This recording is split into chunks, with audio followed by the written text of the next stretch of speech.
C'est le rush ce midi dans ce restaurant du centre-ville, plus encore que d'habitude. Un employé a été testé positif au Covid-19 ce matin.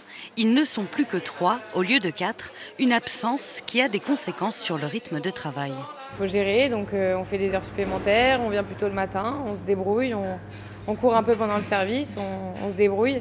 Et c'est vrai que c'est un peu inquiétant parce que si demain moi j'ai le Covid ou qu'une autre de mes collègues attrape le Covid, on est obligé de fermer. À première vue, la salle de cet autre restaurant semble remplie, mais selon son gérant, il y a environ 35% de clients en moins le midi. Avec les annonces du télétravail, il y a énormément de gens qui ne sont pas les actifs, en tout cas les gens qui bossent le midi et qui mangent dehors, qui ne sont pas présents dans les restaurants et dans les magasins aussi.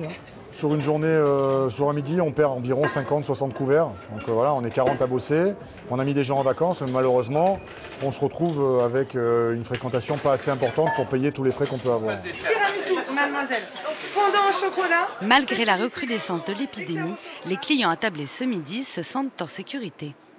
Toutes les précautions sont prises, étant donné qu'à l'entrée on demande un pass. Bon, on n'a pas le masque mais on ne se déplace pas, donc pas plus que dans le tram ou dans le métro ou dans la ville ou dans les grands magasins.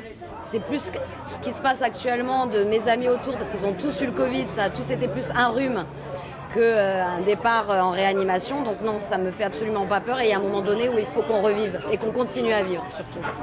Le retour à une vie plus normale sans télétravail obligatoire est prévu d'ici une dizaine de jours, à moins d'une prolongation surprise.